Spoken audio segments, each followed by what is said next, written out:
meditate.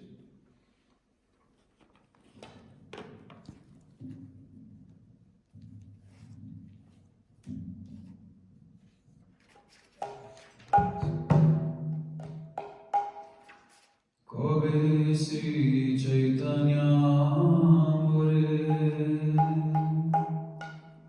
Kori Bena Doya Kobe Ami Pai Gopa Nava Bhagata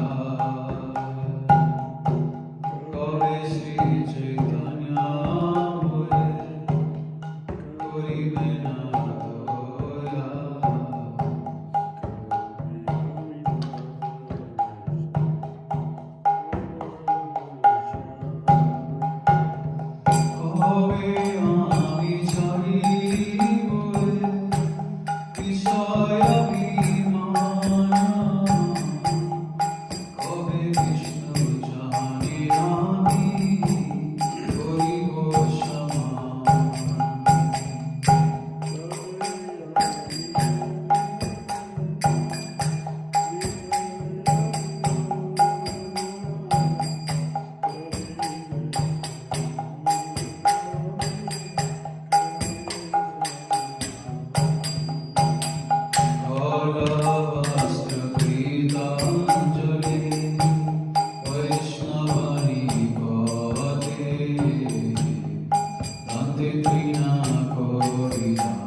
Next one will be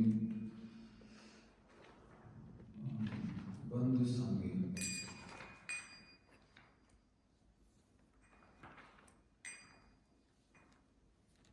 247. 247.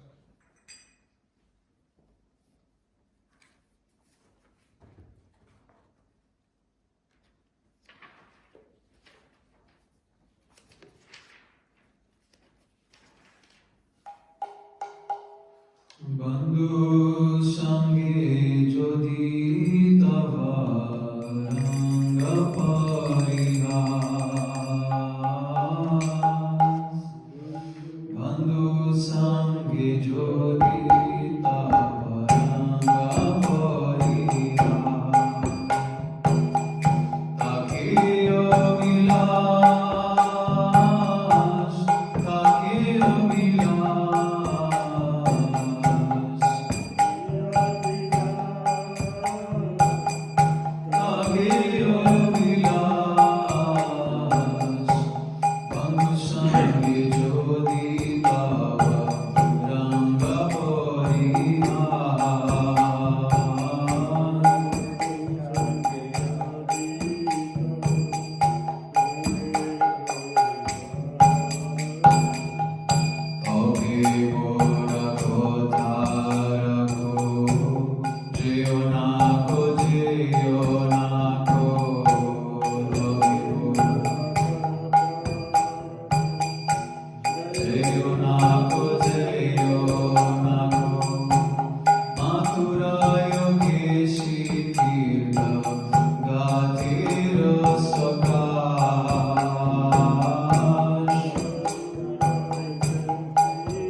Radha Krishna Pranamo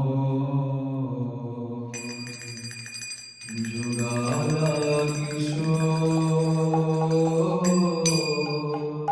Radha Krishna Pranamore Yugala Kishore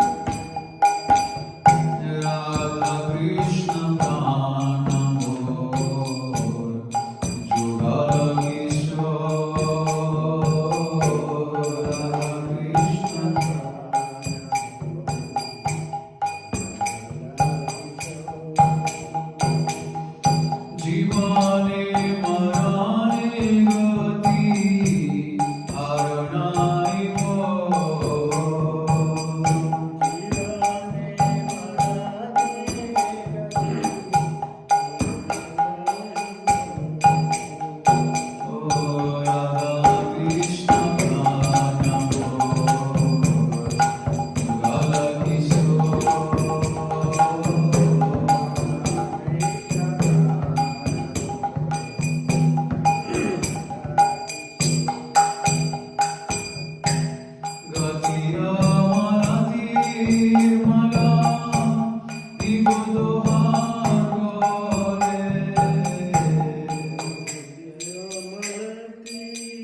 शलाकया चक्षुरुन्मिलितं येन तस्मै श्रीगुरवे नमः।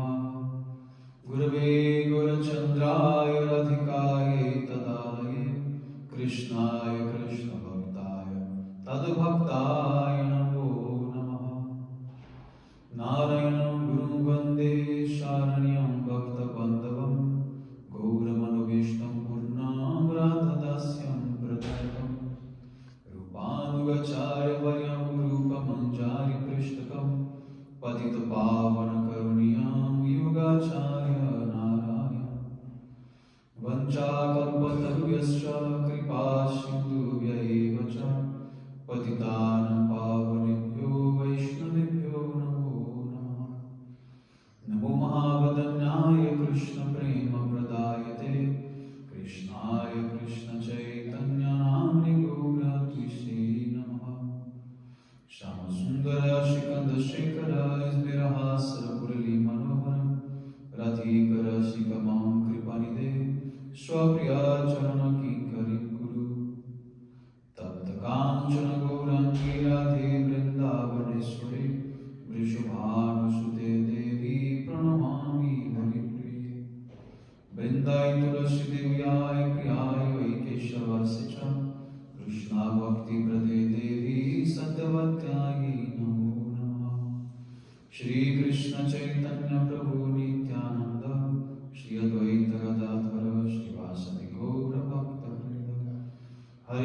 Krishna, Krishna Krishna, Hare Hare, Hare Ram, Ram Ram, Hare Hare.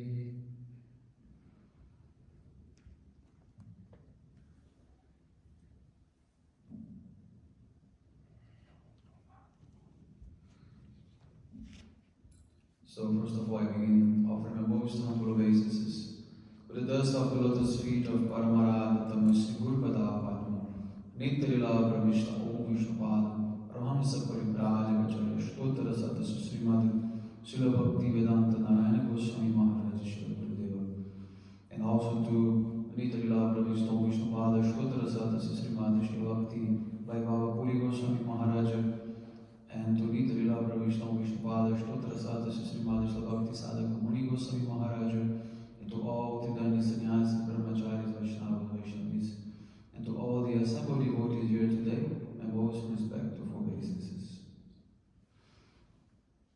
So continue with Amritavani by Srila Bhaktivedanta Saraswati Thakur Prabhupada.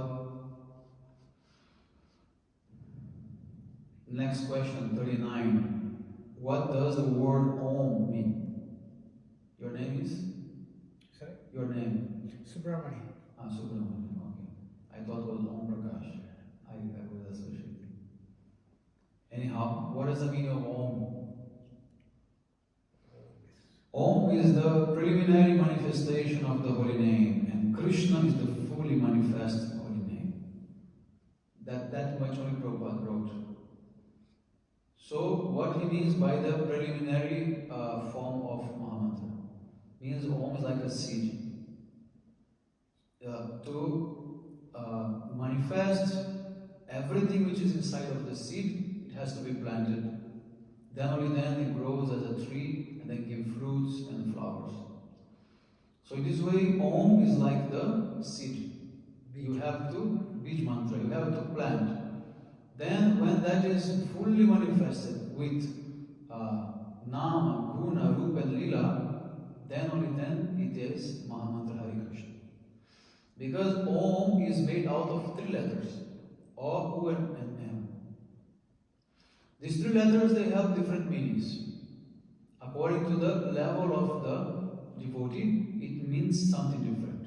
For example, in Rig Veda, it says that A means Bhagavan, U means Paramatma, and M means Brahma. The 3 aspects of God. Then in the Gopal Upanishad, it is said that actually O means Radha Krishna and the Jivas. Means A means Krishna, U means Radha, and M means all the Jivas, all the Parikaras. Then also we have the meaning of Hari, Krishna and Rama. So according to the level, you understand the Om in different way. But although Om represents the name is not written. So when you say Om, you don't speak the name. You are not speaking Krishna's name when you say Om. You are actually referring to. So therefore, Om is not a complete mantra. Om is not like the real mantra for us. So many people, they do the Om chanting. Om is not for repeating and doing like jump off that. Om is to introduce other mantras, like Kam Gayatris, for example. Gayatris, they start with Om. Om is the way to start, like a sentence. It's like to invoke auspiciousness. Or you can recite one time also. Or before you begin class, you start with Om, like that. Om is not a mantra for repetition, because the name of God is not there. Understand? Names of God are in Hare Krishna Mantra, in the Sitaram Mantra, Shiva Mantra. These names are manifested. Therefore, Hare Krishna is called the Maha Mantra. And Om is only the Bij Mantra. Now next question comes. What is mantra? A mantra is a sound vibration that can deliver the mind from its enjoying spirit and relieve it of its concentration on sense gratification. When we attain perfection in chanting a mantra, we are given respite from mental speculation. Unless we renounce pride, we cannot serve Guru and Krishna. To become independent is a symptom of pride. There's so many subjects inside of this answer. But basically he's saying that mantra is a sound vibration that can deliver the mind from the material body. And the mind connected with spirit, with the material body means mood of enjoyment. So mantra means, man means mind, tra means a vehicle. So that vehicle that will take the mind out of the body and connect to God. So mantra is like a bridge between us and God. That much only he wrote. 41. Should everyone be engaged in chanting? Everyone must perform kirtan. The eternal occupational duty of all living entities is to glorify Lord Hari's name and topics. Of course, before everyone can begin to hear and chant about Krishna, we ourselves will have to hear about and glorify Krishna. Whether others agree with us or not, we must personally follow this authorized method. And Srila Prabhupada said yes, everyone should chant. But before chanting, you must hear. You must hear. It's very important to hear.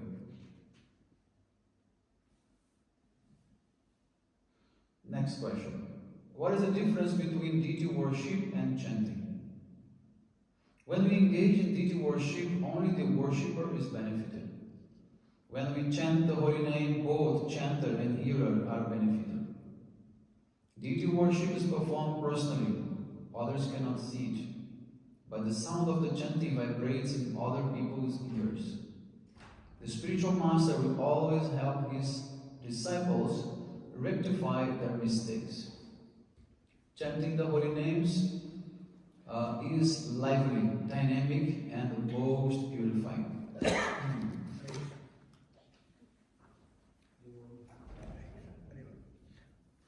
अभी 8:45 बजे आरती होगी, तब तक प्रवचन बैठिए. So what he's saying, that when you worship the deities, it is like a private activity. You are benefiting the deity by that and benefiting yourself, but nobody else. But in another hand, we have chanting of the mantra that benefits you and also many others that can hear what you are chanting. So it is most dynamic and purifying. 43. When does pure chanting begin? We will not be able to chant purely as long as we are absorbed in material thoughts. How can we chant Krishna's name if we are not inclined to serve Him? A person interested in sense gratification, who is fond of cheating and who is a hypocrite, can never chant the holy name. Those who do not understand that the Lord's holy name and the Lord Himself are not different will face obstacles in chanting.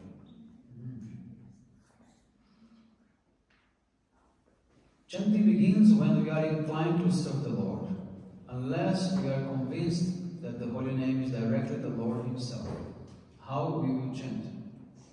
The Lord's sacred name does not manifest on the tongue if the heart is filled with the current of mundane thought. Therefore, it is not possible to chant the holy name until the mind is spiritualized. Only a person whose material conception has been destroyed is able to chant Hari's name continuously. We are suffering because we serve our material desires. If our material desires are strong, we will never become my servants, and may even take birth as ghosts or evil spirits. When by serving Guru and Krishna the heart becomes purified, the Lord's pure name will appear in the heart. Otherwise, we will continue to commit offenses against against the holy names. So the question is very simple.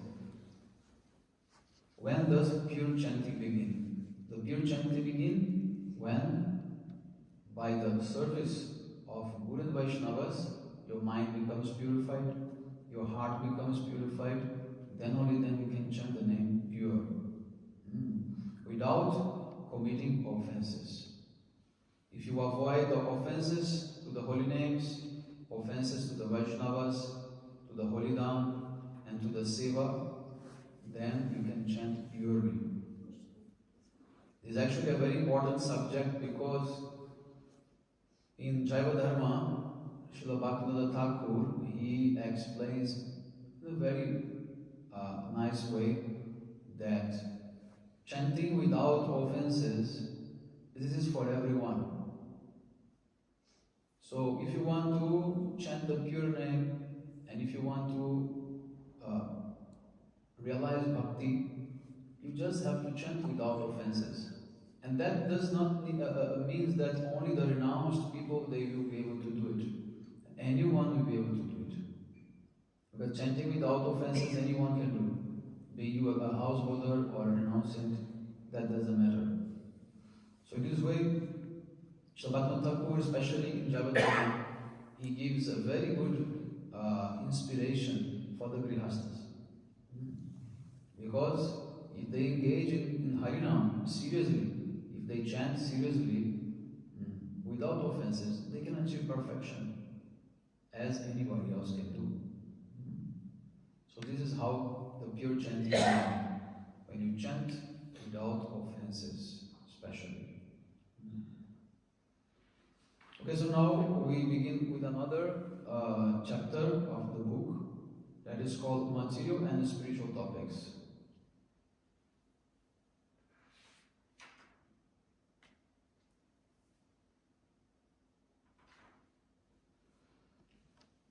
Question number 1. What is the difference between soul, mind, and body?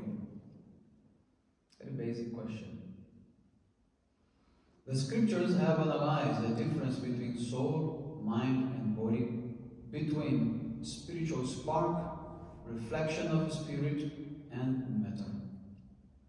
The spirit soul is the proprietor of both body and mind. Body and mind are properties of the soul. The soul is a property of the super soul. So here we compare the soul is a spiritual spark. What is spiritual spark means? Like God is the blazing fire. And the jivas, the tiny jivas, they are like the sparks that are being emanated from the fire. Or we also can use another analogy, just like the particles of light coming from the sun rays. That particle of light has the same quality as the sun itself, but it is not as powerful as the sun. Therefore, Chaitanya Mahaprabhu explained the concept of Achincha Veda Veda, the inconceivable difference and non-difference between the souls and Bhagavan. We are not completely different, but also not completely one. We are the same as in quality.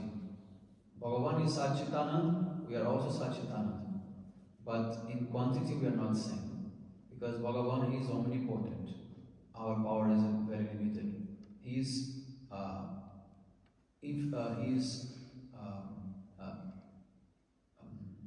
what to say?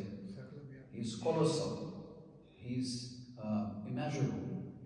But we are infinitesimal, very much limited. Then he's saying that mind is reflection of spirit. What is the meaning of reflection of spirit? Means this is not the pure state of consciousness that the soul has, but it's just a reflection. Means some perverted aspect of consciousness according to the mundane level. So mind is what you use to relate with the material world, but not with the spiritual world. The spiritual world, that is only by consciousness, by soul directly. Then material body is said, this is the matter. It's Panchabhut. Ether, air, fire, water, like that. It's only material elements. The spirit soul has two bodies or designations. One of them is a subtle designation in the form of the mind, and the other is the gross designation in the form of the body. Actually, it's not mentioned here, but this subtle body, Sushma Sharir, is mind, intelligence, and false ego. Ahankar, Buddhi, and Manas. And material body is made out of 5 elements. The external body is made of 5 gross material elements, which are composed of atoms. And the internal and subtle body directs the external body. In a conditional state, the spirit soul is absorbed in foreign matters through its identification with the mind.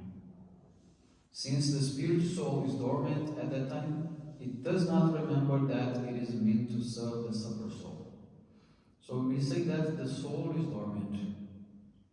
We are now in a type of deep sleep condition or in a frozen condition. We have to awake our soul by the spiritual practice using our intelligence. The intelligence must be able to control the mind. And by using your intelligence in doing sadhana, then you are controlling your mind, then only then you can awake your soul. That's the only way.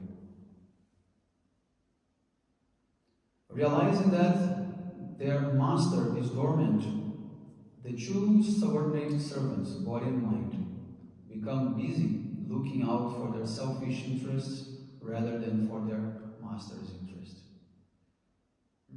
So the soul is sleeping. Now the servants, they are free. They know the soul is not going to wake up. So they don't need to work for the soul. They can work for themselves. They can cheat.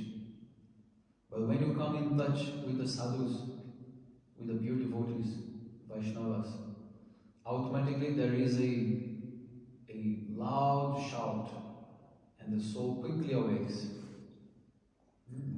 And by that influence of sadhusam, the soul is going to gradually wake up. The mind is changeable, but the soul is unchangeable and eternal. The mind's activities are to enjoy and renounce matter.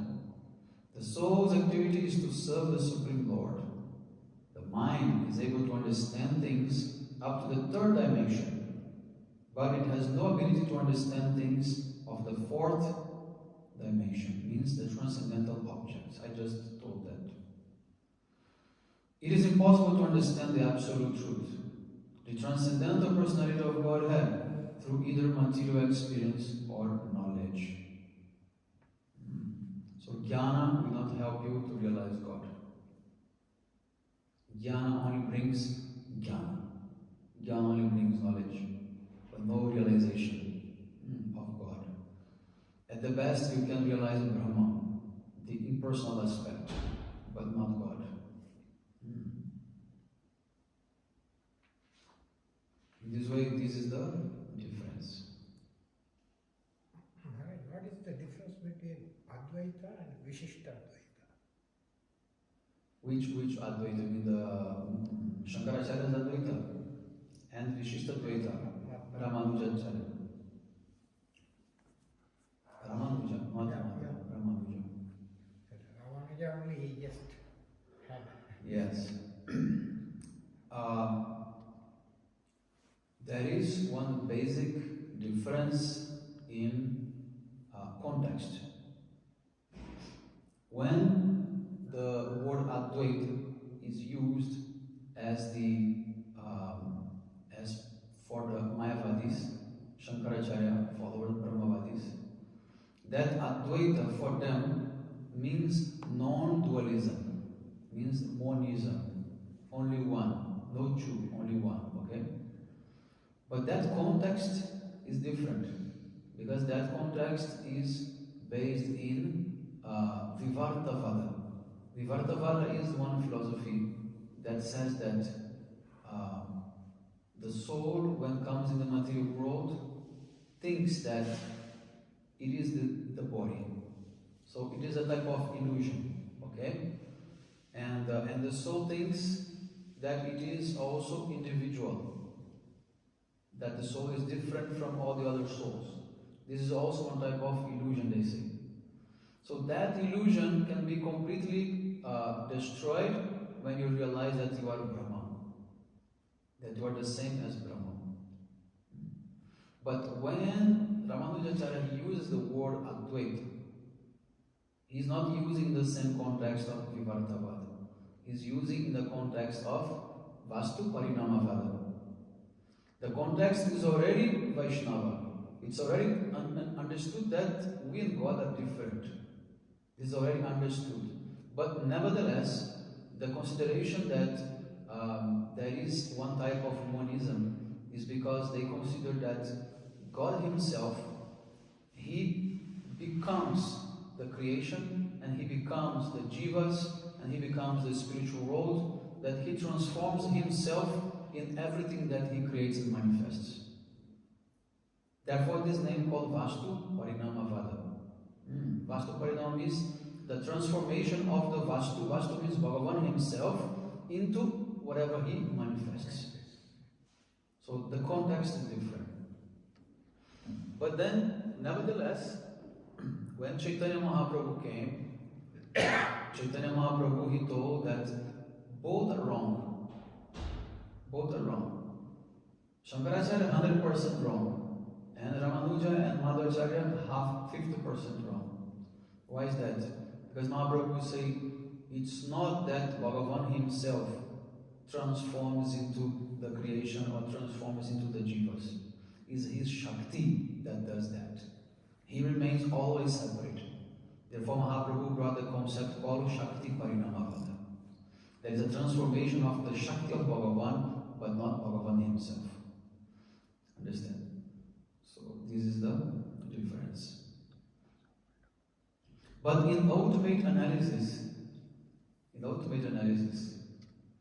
Srila Bhaktivinoda Thakur explained in Jaiva Dharma that actually the Advaita Siddhi, or the Advaita Vada, the Advaita philosophy that Shankaracharya he propounds, it is actually a prototype of Vaishnava philosophy, but not completely developed, because Shankaracharya he's supposed to preach only the Mayavada philosophy, not the other ones.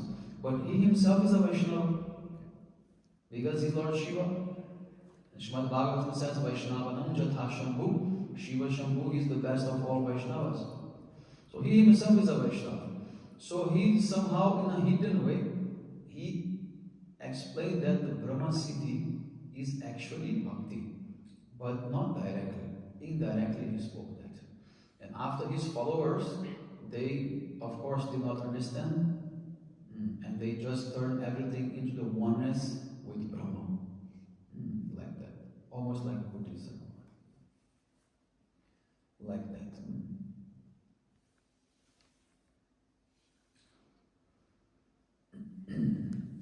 Clear?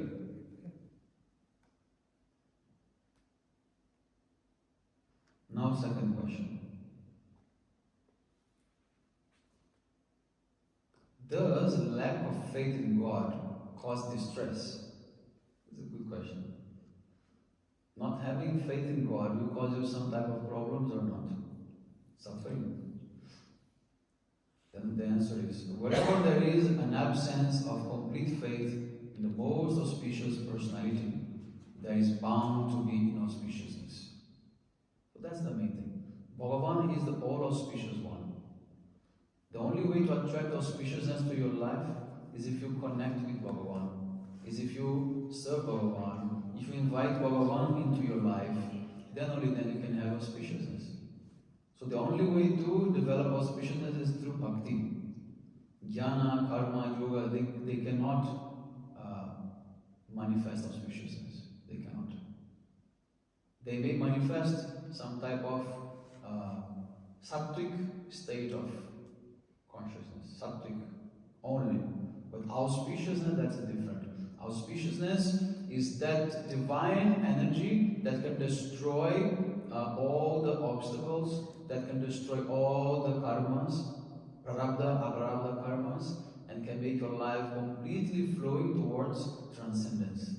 removing all the obstacles in front of you. That is auspiciousness.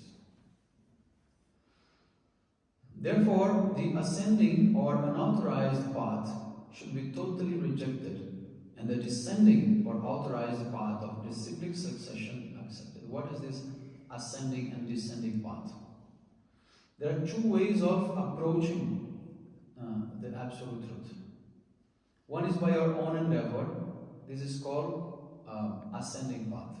Means I will try to approach that absolute truth, investigate, inquire, try to find out by my own intellect or senses that I have in this world.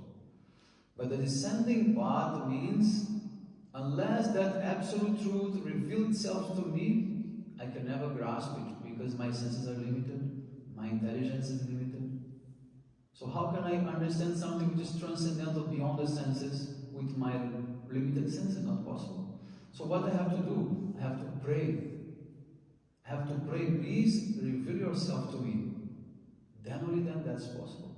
Because the absolute transcendental truth can manifest to you by His own will. So always remember one thing, the absolute truth is not an object on the shelf that you can reach according to your desire and manipulate. It's not like that. It is a living being, it is a personality, it has desires, and first of all, He is the supreme, person, and He is the controller of everything. So unless you become humble and you surrender to Him, how you expect He will reveal yourself to Himself to you? Not possible. So the path of bhakti is a path of humility, of surrender, of submission, of prayer. Then only then you can understand what that truth is. Otherwise, only we brain work.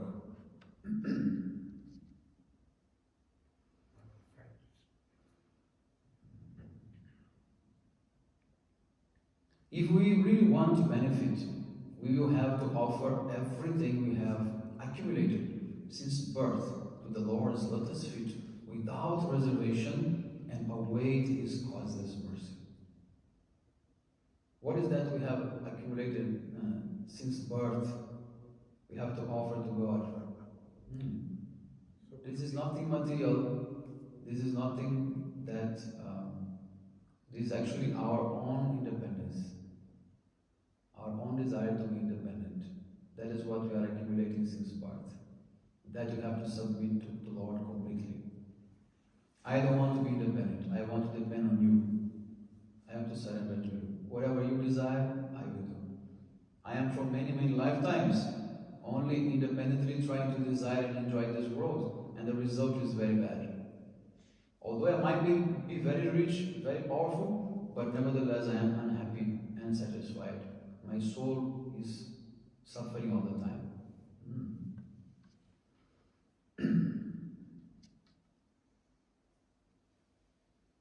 Until we are favored by a glimmer of His causeless mercy, we will not be able to understand Krishna Katha.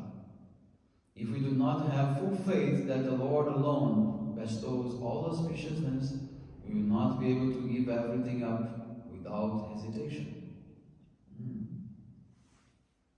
If you doubt that Bhagavan is the all auspicious one, then you can't surrender. We may think, if I give everything to Krishna, I may actually lose everything and find myself in trouble if Krishna has nothing to give me in return. It's a foolish idea that Krishna has nothing in return to give. So the sannyasis, they are the, like the brahmacharis, they are the example of that. They gave everything to Krishna. They didn't keep anything for them. And Krishna is giving everything in return. Right? I gave up my house, now I have many houses. I can go in many houses. I gave up my family, now I have many families with me. I gave up all my job, my money, now I have everything available, whatever I need. So this is the practical experience of how to surrender and how to understand that God is protecting.